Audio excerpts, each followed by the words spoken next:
So welcome to our webinar, Building an Outstanding Personal Brand with Linh Diep. Deb, like Johnny Depp. Thanks, Carly. My name is Carly and I am the community manager here at Women in Digital. For those new to the Women in Digital community, welcome.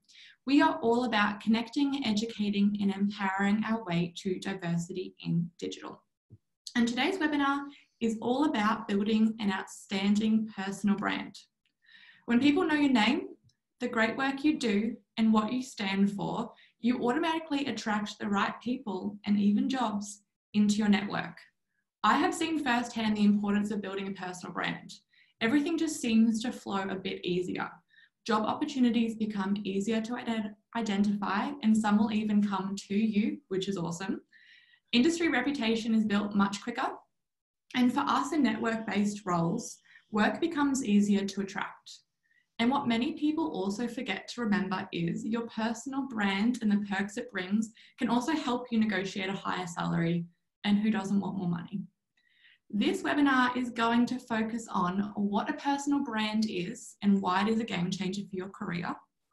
Personal branding hacks. Personal branding isn't an easy thing to do, but Linh kind of breaks it down into simple steps. And then practical tips for you to walk away from this workshop with. Plus, Linh will be sharing some industry experience and stories with you, which trust us, you will want to hear. But before we dive in, let me introduce you to today's guest. Linh Diep has built a reputation for being an overachiever in the best possible way. Having graduated from her Bachelor of Business Management and Commerce in just 2017, which wasn't that long ago, but she's been kicking goals ever since. Before even graduating, Linh had already sat on 3 boards, landed herself 2 industry roles, including as a grad consultant at PwC, and she founded UQMAS, which is their marketing and advertising society, which hopes to bridge the gap between students and industry. Linh's passion for behaviour change has now led her to be the Junior Account Director at GrowthOps, and every day she's working across a diverse range of campaigns and clients. And as a self-diagnosed yes-woman, her resume does not end there. Linh is heavily involved in industry and is the founder of the Assisterhood program and also co-chairs Youngbloods nationally. And no surprises here, but she was recently shortlisted in the B&T's 30 under 30 sales and account manager category. Linh is a hyper connector. Everyone seems to know her and she seems to know everyone. So I couldn't think of a better industry expert to be presenting on the topic of personal branding. And with that, Linh, I'm going to hand it all over to you. Thanks, Carly.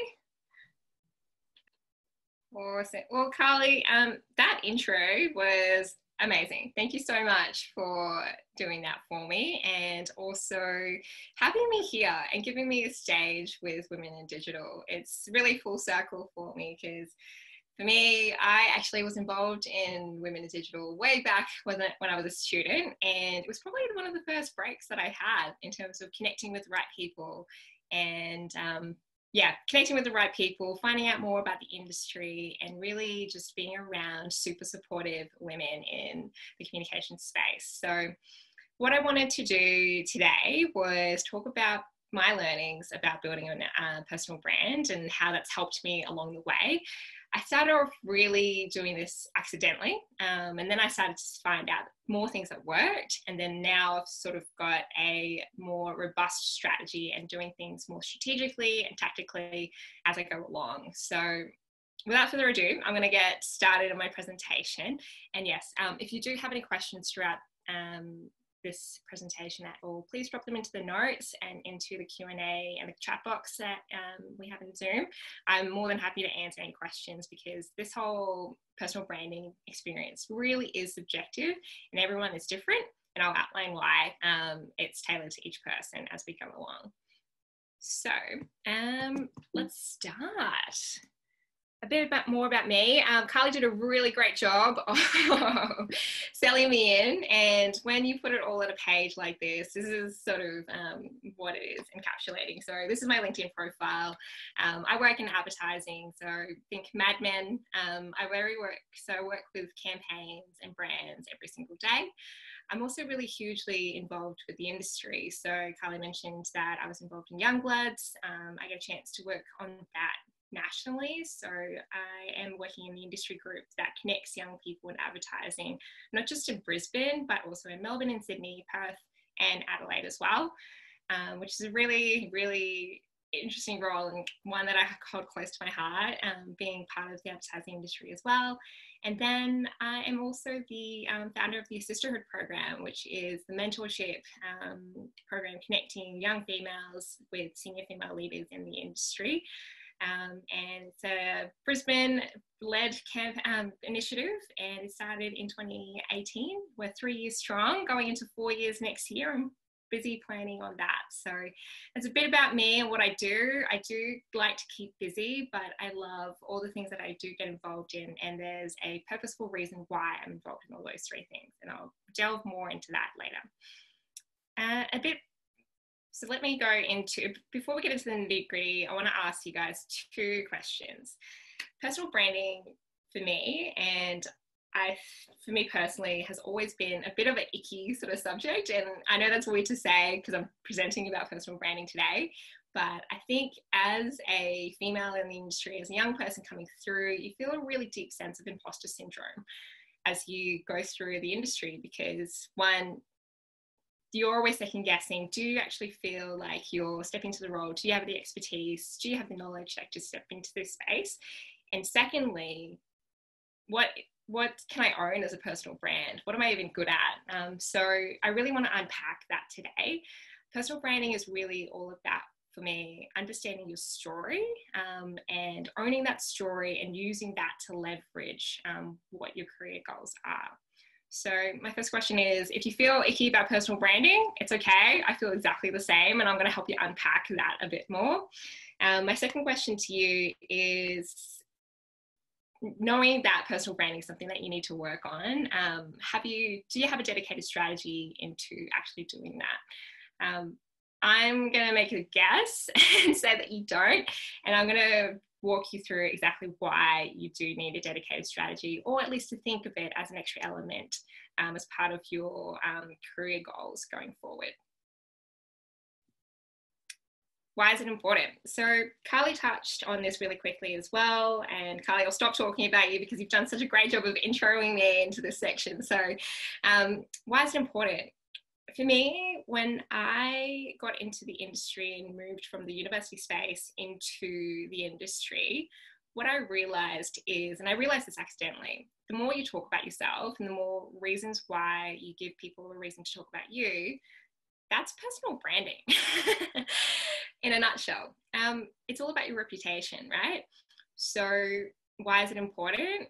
Being able to confidently own your reputation and what you can bring to the table allows you to get offers for work that you actually enjoy.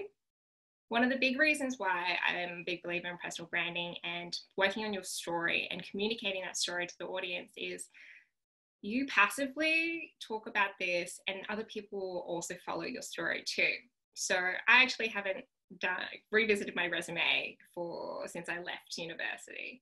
I haven't needed to write a cover letter at all since then, and I haven't actually needed to do an interview for quite some time because my reputation, my personal brand precedes me.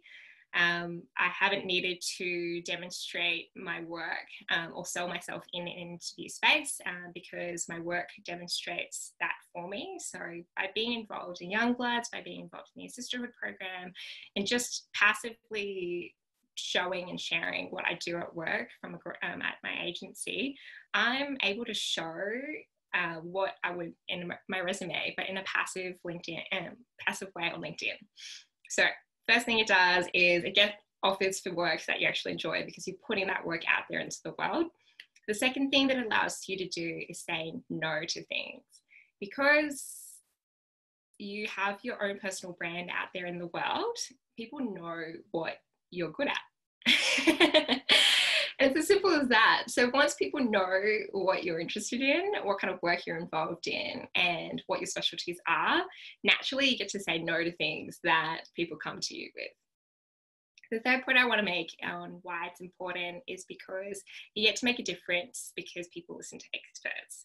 You actually get to make more impact in the spaces that you want to be involved in. So I've really aligned myself with advertising, communications, empowering young people in the industry, and connecting people with senior leaders in the communication space.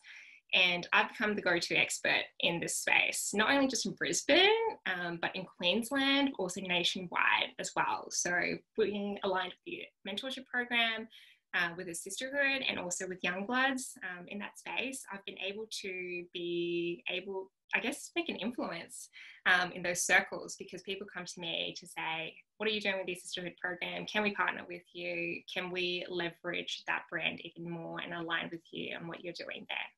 So I hope that's really sold in why it's important to work on your personal brand.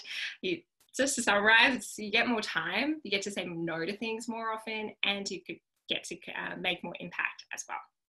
So this is what personal branding looks like on a page in today's modern era.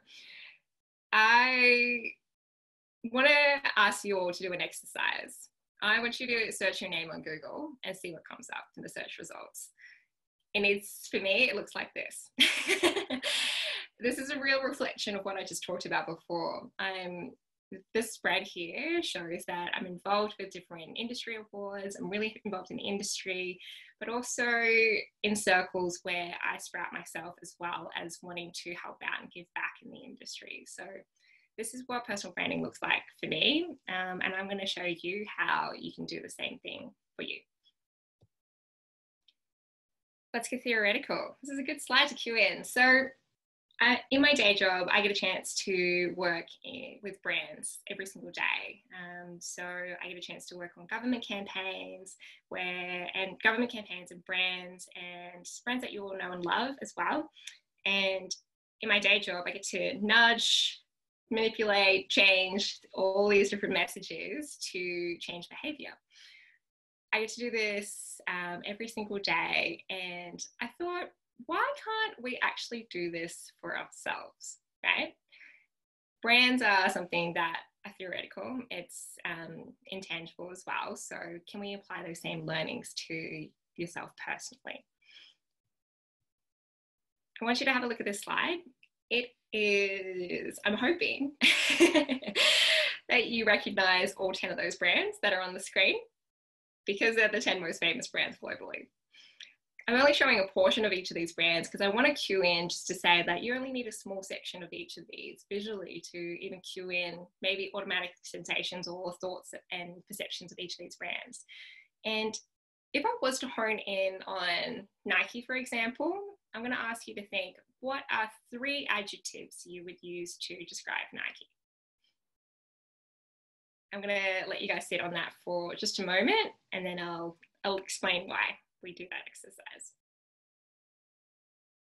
And it's a bit awkward because I can't see the response, but if I was to cue in now and say, okay, I would describe Nike personally myself as progressive, sporty, athletic, amongst other things as well, right? So that's Nike in a nutshell. If I was to pick Starbucks, for example, I would pick, let's think about another 3 adjectives that you would attribute to Starbucks, right? So you probably think coffee, personalization, global, amongst other words. And if we did that same exercise for all of the 10 brands on the screen here, you would actually get 30 different adjectives. And they would be all different across each of those 10 brands. And the reason why I'm laboring on about this point is that every brand has their own set of adjectives. And I want you to start thinking about your own personal brand in that same way. Every person is different. And the way to start thinking about your personal brand is, what 3 things do you want to own? And how do you start associating yourself with those 3 adjectives? And this is just a really quick recap on the theoretical side of brands. So brands are an asset owned by companies. Businesses are groups to achieve a common purpose. So brands are owned by companies. And what I'd like you to start thinking about for your own personal brand is, queuing into this slide. Apologies, this is the slide that I need to be on. I want you to start thinking of your own personal brand and yourself as a company. So you are the CEO of your own company, and what would your CMO advise you to say about yourself?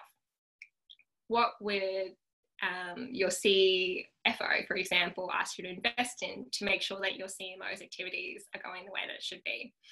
But what I would like you to do here is think of yourself as a company, and then identify the 3 things that you would like to describe yourself as, and start thinking about ways to make sure that that happens. A really good exercise to start that process is to ask others around you to describe you in 3 words. If I could impart one bit of an exercise off the back of this presentation, ask 3 people, or even ask just 1, and then build it on from there. It'd be really interesting to see how people describe you, and make sure that it's not just in your professional sphere, but think of it from your personal sphere as well. So you can start collating all this information and start building that personal brand story. This slide here, personal brand. So if I've sort of talked about personal brand in a long sort of winded way so far, but what I'd love to think about here is, if you're thinking about personal brand and it still feels a little bit yucky in terms of what, and you're still feeling like, do I actually have a personal brand?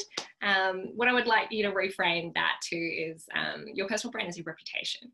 So how do people, and this alludes back to that idea before, your reputation is how people describe you if you weren't in the room, right? So if you got a chance to do that exercise, ask some people around you how they feel about you and how they would describe you professionally.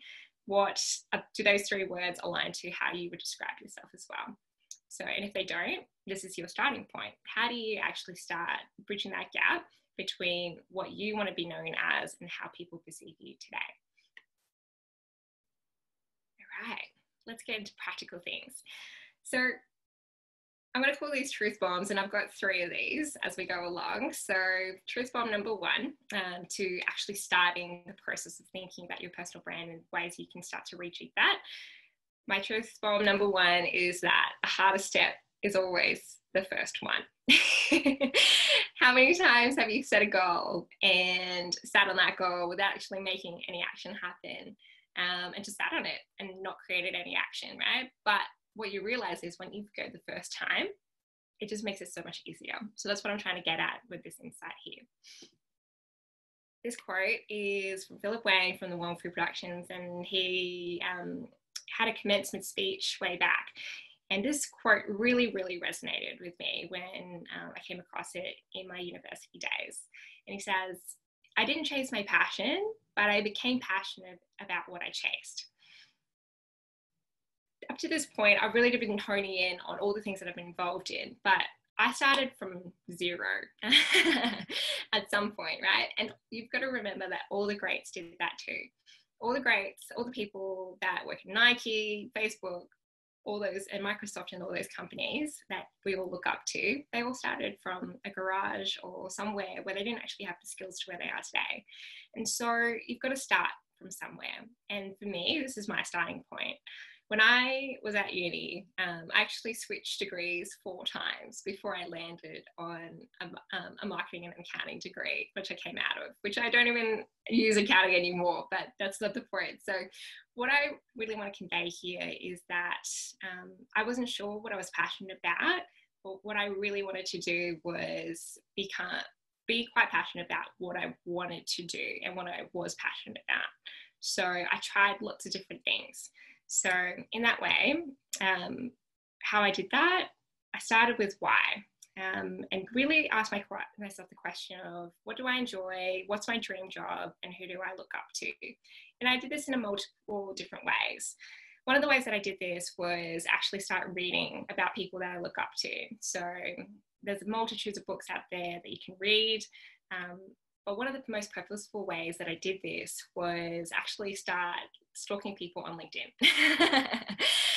LinkedIn is a wonderful platform to start looking at people's stories, because not only do you have access to an amazing amount of people, everyone is on there. The CEO of Nike is on there. Bill Gates is on there. Like, it comes down to people locally as well. So what I ended up doing in my first year when I started UQMass as a club and society on campus is I started researching people that had jobs that I wanted to do. So for example, the brand manager at Suncorp, or Holly Dinosaur as the head of Women in Digital. So I reached out to her. Holly was actually one of the very first people that I reached out to, because I thought, CEO of Women in Digital, this is a really cool role. So I wanted to find out more about that. And she was very gracious in meeting with me and hearing me out. How I framed that meetup: as a student at UQ at the time, and as the founder of the club and society, I positioned myself as a student wanting to know more about what this person did in their day-to-day. So I literally wrote on LinkedIn, connected with Holly and said, hey Holly, really love what you do and what you do with Women in Digital. I'm a student at UQ and I'd love to find out more about what you do and how you got to where you are today. Would you mind having a coffee with me? Look forward to hearing back. Thanks, Lynn. So that's what I did. And I did this purposefully. I was addicted to the idea that people said yes to these conversations. And so I set about making sure I had coffee with someone once a week for that entire university year. And off the back of that, that's 50 conversations with people in the industry. So I found out a wealth of information about people in the industry, what type of jobs they do, what the landscape was like, how people got in, how they got their first break. So that's my first sort of aha moment as soon as I got out of university, or even during my university years. And it's something I still do today. I'm always forward looking and thinking, okay, what other ways and what other industries can I get involved in? And I try to have purposeful conversations with people to find out more about the industry and how they got to where they are today. So my first question is, start with why. Start talking to people, find out about their stories, and do more of it. This is an example of what I landed on. So I landed on my why is I love creative and making things. I really get a high from getting things done, and that really serves me well in my project manager role here in the agency. And I really love the idea that people can make a change and impact in the world. So I connect with these sorts of people, and I try to do that in my everyday life. Now, truth bomb number 2. The step after the first one is also going to be scary. I'm not going to lie there. I think what you have to learn and accept, and this is something that's a journey that I've been going on myself, is that every time you do something new, every time you do something different, it's going to be uncomfortable. And that's the reality. Brene Brown did this in a very, very first podcast. If you guys haven't heard it, she calls it FFTs, for fucking first time, if I can do an expletive here. And FFTs are really, really hard. And we just want to label it and know that it's a thing, and you just lift the mystery veil on that so much. And that's what I've learned. So I've learned to accept that every time I do something new, I have to be comfortable with the uncomfortable. So my truth bomb number 2 is that although the first step is going to be really scary, the second step and every other step, every time you grow, is also going to be scary as well. And you just have to accept that. So this is Tim Ferriss, and he has a quote through Seneca, and I really love this quote. He says, "We suffer more in imagination than in reality." And I'm going to say that one more time because I really love this quote. So we suffer more in imagination than in reality. So how many times have you gone into a performance review position or gone into an interview, and before you've even had the performance review or the interview, you've had the conversation and you've played that out in your mind multiple times already, right? And you haven't even had the conversation yet, but you've already hypothesized, played out the scenario so many times in your head, and basically killed yourself over those sessions and gone through the stressful response. Because when you're imagining these things, your body actually goes through the motions of the stress. And what you have to realize is you've already gone through the hypothetical worst case scenario in your mind. So by the time you actually do it, it's never going to be as worse as you imagined it in your head.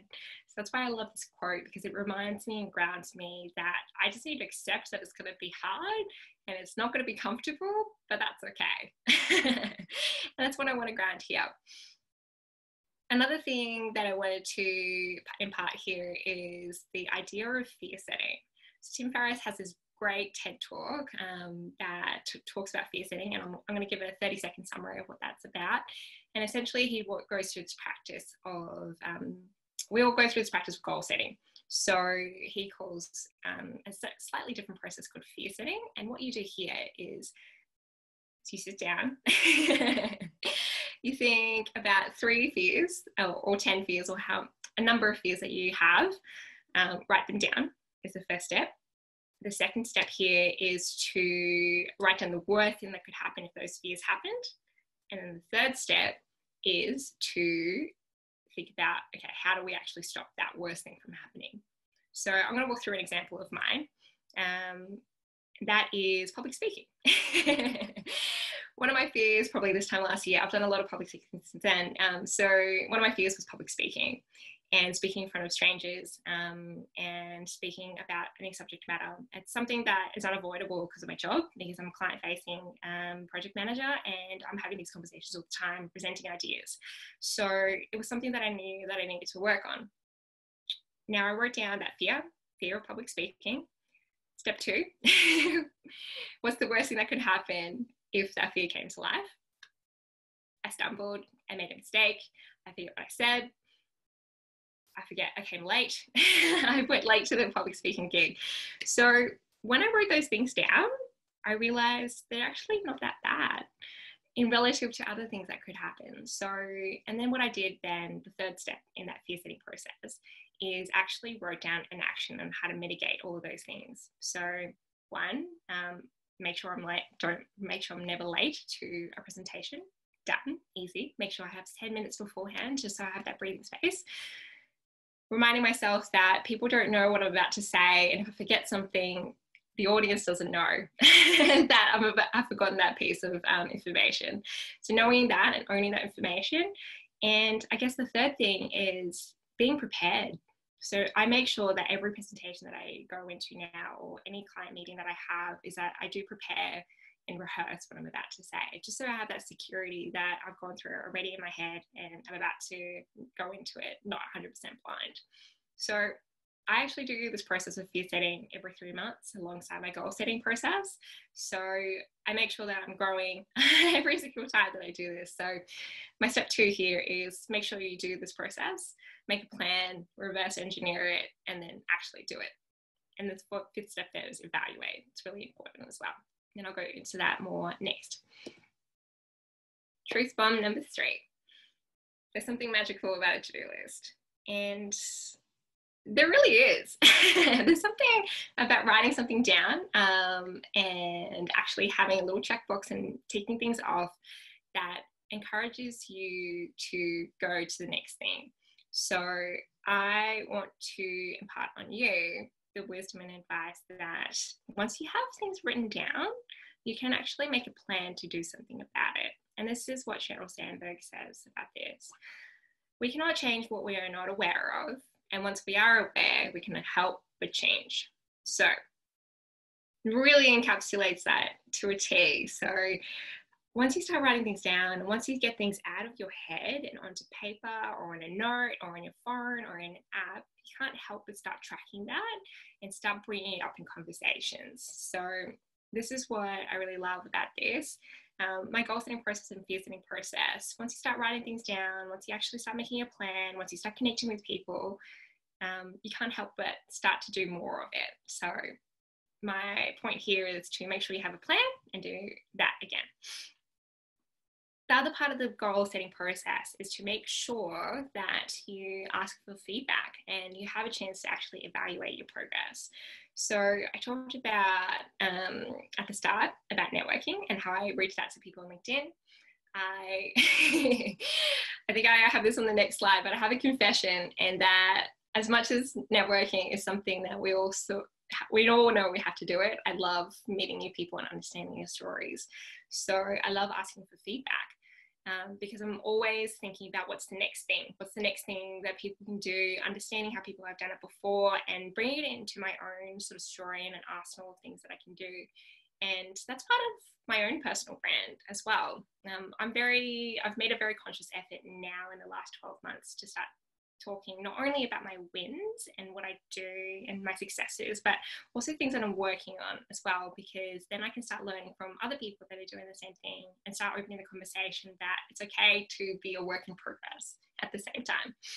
And I guess do that, rinse and repeat is my third step. So goal set, have a time period of that goal, ask for feedback, evaluate how that process has gone, and do it again. And make sure you do that. So for me personally, I admit that it's probably a very high-strung version of this, but I work on an annual goal and a 5-year goal that works back, and I work backwards from there. So 5 years leads to 1. How does it break up into quarterly goals? How does that break up to monthly, weekly? And then how does that affect my day-to-day? And how do I ensure that my day-to-day sort of work feeds into the weekly goal, that feeds into the monthly? And you can see where I'm going with this. So that's my iterative process. And I'd like to think that's how I've gone on this growth trajectory since then. And this is my confession that I love networking. And I love that because I do get a chance to hear from people's stories about that. And what I want to hone in on that point is, we all know the saying, it's all about who you know. But I really want to challenge that to say, and this is really coming from a personal branding perspective, that it's all about who knows what you know. And I'm just going to pause on that for a moment, because it doesn't become about a quantity game anymore, and it becomes a quality game. So how does your network know you, right? What are the 3 things that people would say and describe about you? Carly did a really great job of introing me right at the start, and all of the things she listed, they're all things I want people to know about me. It's been purposely done. So I want you to think about, how do you want people to know you and what you know and what your expertise is? Some practical tips. If I hadn't given you already practical tips at this point, just to round it all off, LinkedIn is going to be your best friend. So I found LinkedIn as a great tool as part of my arsenal. I'm probably there on it every single day, either interacting with other people's profiles, commenting on things that are within the 3 sort of worlds that I'm in, whether it be my agency world, Assisterhood, or Youngbloods, interacting with industry news that I like, as well as supporting my network and celebrating the people that have got new jobs or have announced that they're doing this great project.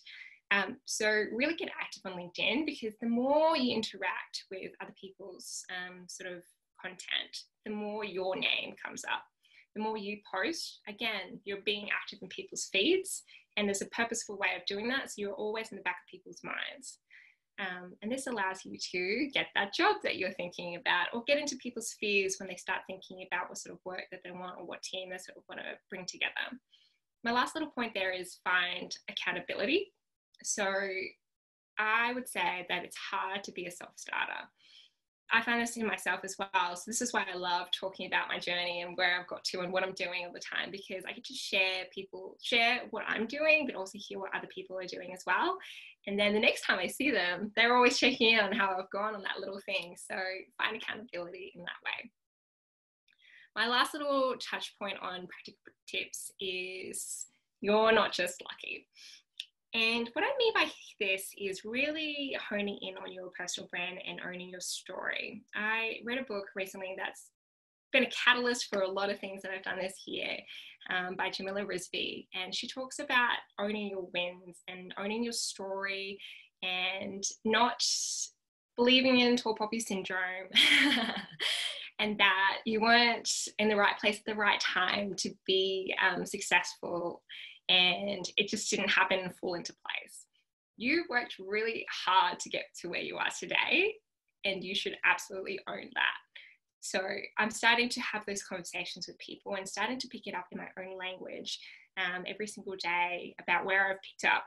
I I think I've done this right. What do you think? Or I think I had a hand in this, but no, I've changed that language to I owned that piece of work and it's really, really good. So just those little nuances to start owning your wins a little bit more. And I've just done it, it's just then a little bit more, totally own it, grab it with both hands. And yeah, 100% on that one.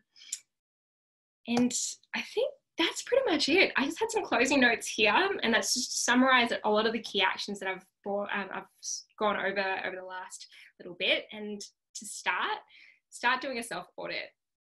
It's a lot of information. Personal branding is such a big thing, and we're always tied up with insecurities and imposter syndrome about all of this. But I challenge you today to choose one thing, and hopefully it's the easiest thing, and do it today. Or set yourself a task to do it on the weekend. Tell one person about it to keep you accountable, and check in on Monday to see if that person's done it. On that same vein, reach out to one person that you aspire to be, or connect and follow them. If they don't reply, try again. I'm a really big believer in leaning in on your support network and leaning in on other people. People and humans inherently want to help all the time. So if you ask for help, people are more than often willing to say yes. And my last little point is just be authentic. Don't be someone that you're not. This is my tips and this is my points on this, but I'm happy for you, more than happy for you to be you. And if you're not comfortable with any of the things that I've put forward today, just don't do them. And my last little point from Ariana Grande here is, behind every successful woman is herself. So you're the person that's going to work hardest out of everyone to do the best version for you. So yeah, you got to start somewhere. So here it is. And that's it. I like to end on this slide just on some things that I've read recently and some podcasts that I've been listening to. But yeah, thank you very much, Carly. Thanks, guys, for listening to me. Thank you so much, Lynn. That was great. That's obviously the second time I've seen that presentation now, and I was like still writing notes. Like, I think it's so relevant. For me, like a question, like we're about to kick off the Q&A, guys. If you have any questions, pop it either in the Q&A or the chat section. I'm currently monitoring both. But I guess a question that I have is, do you like to kind of get that PR, I guess, around yourself and your personal brand? Are you putting things in place to attract people to you? Do you sometimes email a company and say, hey, I'd like to present on your panel? Like, how does that work? Yeah, absolutely. Really good question, Carly. And yes, the answer is that is yes, absolutely. So with Assisterhood, for example, I always make sure that whenever we have a new launch or we have a new initiative, that we do go out to our partners. We have a network of partners, including yourself, Women in Digital. You guys have been great supporters of us throughout this entire process. And we say, hey, we're doing this thing. These are some more details about it. And would you like to spruce it? And my one tip here is to make it as easy as possible for someone to say yes or no, because if you make it really difficult and really hard to decipher the information, no one's going to pick it up. But if you frame it in a way that says, you know, this is the thing that I'm promoting, here's some social tiles that can go with it, these are the posts, this is some post copy that you can use, boom, all they have to do is copy and paste it, right? Mm-hmm. And the same with speaking gigs too. So I've been purposely going out to different groups and saying, look, I'm wanting to get on the speaker circuit more. Is there anything, these are the things that I can talk about. Is it something that can you keep me in mind for the future? So just making it as simple as possible to say yes. That's awesome. And I guess, like, I think the one thing that I really know about you is you believe in things so strongly, like a sisterhood program you're all about. So it makes selling it easier, if that makes sense. Because, like, you know, when you're going to email someone that what you're doing is worth their time. So I think also just touching on, like, make sure what you're doing lines with your values, because it makes that personal branding kind of outreach piece much easier. Absolutely. I have a few questions from Sherlyn. So once your coffee chat is done with a new connection, what activities do you then do to maintain that new connection? That's a really good question. I actually addressed this point in a previous iteration of this presentation, and I took it out, so I should have kept it in, actually. So it's a really good question. Look, I always say thank you. So once I actually have that connection and reach out and have the coffee catch up, I always follow up with a thank you note. And I usually try to impart some sort of action out of that. So I like to either share a book or share a learning or share something as part of that down the line.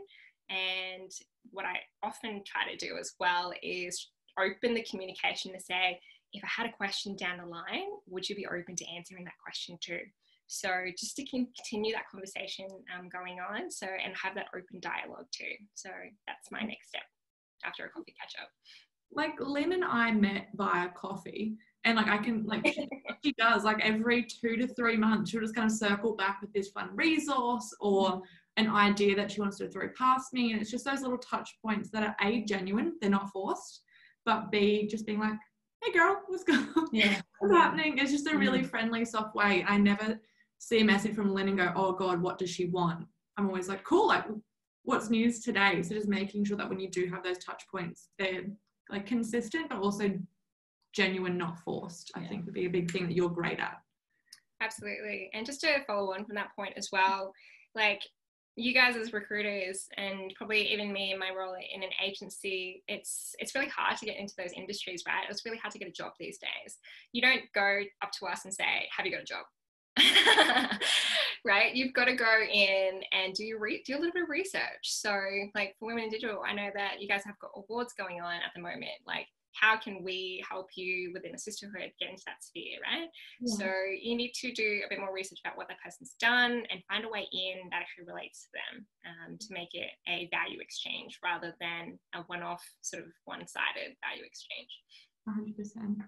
Another question, you just want to acknowledge someone for, let's say, inspiring you, i.e. as you've done today with this presentation, and you drop a note to say this via LinkedIn invite, would you not end up with too many connections? Good question. Too many connections. I don't think you can ever have too many connections because you don't know where that connection is going to go down the line. I have connected with people in 2017 when I was in my uni process or when I was classmates with people at UQ, right? So now we're all in jobs 3 years on. We're all in jobs, we're in client-side roles, agency roles, gone into state, gone overseas, and I can lean in on different people and say, look, what's going on in your industry? I know that you work in the finance sector, like we're trying to get work in the finance sector. Is there anything that you can shed light on? And I would do that in a coffee situation. So in-person calls. So yeah, you don't know what's going to happen down the track. You don't know other people's career trajectories that could go down the line as well. So I would say volume is, yes, it's something that you want to be mindful of, but I don't think you should be thinking about quantity in that way. So it's important, but you don't know, you can't say no to things, right? So yeah. And ultimately, like if you're connecting with the right person, like quantity is good if they're all quality. If you're wasting your time with people that aren't value aligned or aren't good connections, I would say that's an issue. Yes. But if you're making sure that every person you connect with is of a quality that you want to work with. Yeah. What a great problem to have. You've got too many friends all of a sudden. And on that point, Carly, as well, like I don't accept everyone that connects with me. Like if someone's connected with me out of the blue and I don't see an obvious connection straight away and they haven't accompanied it with a note, I reject them because they haven't made the effort to actually, one, get to know who I am and to provide value of why they're connected with me in the first place. Yeah, yeah. Another question, the closing actions you kind of covered off. If the person who inspired you doesn't reply, do you try again or do you move on to kind of the next person? Yeah, good question. So this is a hard one to say because yes, you should absolutely try the first time.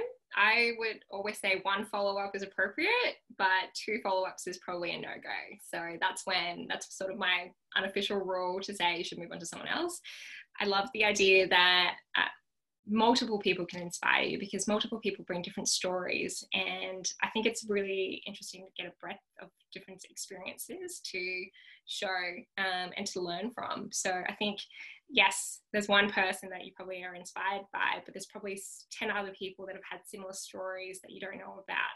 or maybe even frame it up in that way. If that person's really busy, ask them to refer you to other people that they could also speak to as well. That's awesome. I also just realised Kayla's jumped on the screen. I didn't even introduce her. Hi, everyone. This is Kayla, marketing and events coordinator. And so she kind of has been watching behind the scenes with me and wanted to jump on as well. Do you have any questions right now for Lynn? I think Shirlyn had some really great questions there that I was probably just going to pick off as well, but I think you covered everything so well, based on people from uni going into industry. I think it's been really, really good. Thank you so much, Lynn. It was great. Thanks. Do have a question from Phoebe. So given COVID and more people working from home, do you think inviting someone you admire to meet via a virtual coffee chat would be just as effective? 100%. Yeah, 100%. I don't think the format is something that should stop you from doing what you're doing. Having a virtual coffee is, one, safe. You're not going to put anyone else at risk. So two, and virtual coffee, you don't have to be in the same bounds as well. So I would challenge you to think about how you can put your own flair into a virtual coffee. I've seen some really great examples of how people proactively sent maybe like a $20 Uber Eats voucher, for example, right? To make sure that the other person is having the same experience as them. So how do you put your own spin on things despite the restrictions that we're in? And if anything, COVID has actually allowed, this is for me personally, allowed me to have conversations with people more outside of Brisbane than ever before. I actually have an excuse to touch base with people in the US or in Europe or in the advertising space because they're more open to the idea of a video call because it's so much more normal than it was this time last year. So I think, yeah, gotta see the positives of the situation. 100%. I know a girlfriend of mine, Colleen, she works at Askable, and she was sending out like little tea and coffee packets, Exactly. which is like less than $5, but a super cute way. And then when she got on the Zoom call, it was like, oh, what tea are you drinking? Oh, I tried this one. And like a great icebreaker as well as like a cute, like it's very memorable. Like everyone now knows Colleen as the tea/coffee lady. Exactly. Yeah. It's how do you create those moments, because people remember how you make them feel, and you need to give people a reason to remember you. So if that's your way of doing it, then I'm all for it. Yeah, beautiful. Does anyone have any other questions before we wrap up? I'll give you guys 30 seconds. Yeah. We do have one. She's furiously typing. Like, I guess for you, like what has been, this is like not a personal branding one, but like the main thing you've learned about yourself during COVID, because I'm always interested to hear this answer. Yeah, really good question. The one thing, if I could single out one thing, this is hard. Okay. Yeah, I think it's protecting mental health, if anything. So I'm a really big advocate of speaking about mental health and prioritizing it as much as physical health, because I think with COVID-19, you're really left to your own devices a lot of the time. So because you're so physically isolated from other people. And I've had to, I guess, understand my boundaries a lot more. So knowing when I've read the news too much and really been addicted to, checking the numbers of Victoria and putting myself some really strict guardrails around that, and making sure that, one, like I prioritize my sleep. My phone is always outside of my bedroom now, so that I don't check in on it. Actually tuck it into a physical bed outside of my bedroom. So I go through this process with my phone. But yes, the one thing that I've learned out of COVID is that I need to protect my mental health. And it's something that I will continue once COVID is out of our lives, hopefully soon. So yeah. 100%. All right, final question for the day. What do you do when you've entered into an awkward silence / a moment with your coffee date? Good question. This is a really good one, because it really touches on that point of things will be uncomfortable. Not every situation is perfect. It's unrealistic to think that a conversation will go beautifully and seamlessly and you'll speak for hours and you'll connect naturally with a person. So to own that awkward silence, one thing to remember is that it never feels as long as you think it feels. two is that why don't you actually stop the awkward conversation, awkward silence? Like, be the person that instigates the flow again. So I would say own it, accept that it happens, and be the person that kind of starts the flow again. And if it really, really is awkward, it's okay to end it early, because the other person might, you know, it's up to you. You control what happens in the situation, and you're allowed to say, well, this has been a good time. Thank you for your time. And we'll stay connected. So that's also a possibility too. Definitely. Yeah, Kayla and I are serial coffee daters between the community with women in digital and being recruiters with Digital Talent Co. Yeah. And for me personally, like, I meet a lot of different people and we probably don't have a lot in common besides a role I'm working on or something like that. Yeah. So for me, I kind of have like 5 go-to questions, whether, or even just stories. Like, it doesn't need to be a question, but like, I saw this in the news the other week, or I've been listening to this great podcast. If, like, have you got any podcast recommendations for me? Yeah. And kind of questions that are more personal than work and rigid, because I find the second a person starts talking about themselves, they kind of relax and feel more at peace with the conversation, and then it flows much easier. Yeah, definitely. I think a go-to one for me, if it kind of gets to the end of the conversation and it's kind of like maybe dying a little bit, I'll be like, hey, do you recommend anyone else that I should get in touch with that could, I don't know, introduce me to this person or learn a little bit more about this? And I think then they go, oh, actually, and then they start thinking, and that kind of brings it out, and then they'll be like, yeah, I know this person. Also, you should contact this person. And it also helps you then to know, okay, these people are going to be similar connections. So it makes it keep going. And then after that, you can be like, thank you so much. Kind of wrap it up. You can go then. And something I learned from Mark Orchard that I also learned from you, Lynn, is always ending the conversation. Like, if the conversation comes to a natural end, that's not awkward silence. It's just a natural end. Yeah. It's like, cool, this has been great today. What can I do for you? And with Lynn, you've done that to me like every conversation we've ever had, and I've loved it, because it's kind of like, cool, that's opening the door for the relationship to continue beyond this interaction, and also giving us both action points to stay connected in the future. And it's the most simple, genuine way to make sure that person is getting value from the relationship as much as you are.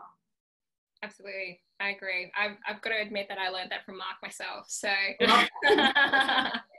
it's a Mark thing. Yeah, because I was like, surely, like, I don't know where you pulled it from, but it's like when I think of that question, I think of you and Mark, which is awesome. That's a good one. I like that. See, that's part of my personal brand. See, so it's just purposeful things that you do every single time. So yeah. And with that, I feel like this has come to a natural end because we've got no more questions. So we're going to wrap up there. I'm going to get this Q&A out of the way. And I'll stop sharing my screen. So let me do that. So I just wanted to give you a big virtual round of applause, Lynn. So thank you so much for generously sharing your insights with us. We really appreciate it. Thank you very much for having me. And I'm sure we'll be in touch again. So thank you. And that is it from me. Thank you so much, Lynn. We're going to head off now. Awesome. Have a good weekend, guys. Bye. Bye. Thanks, Lynn.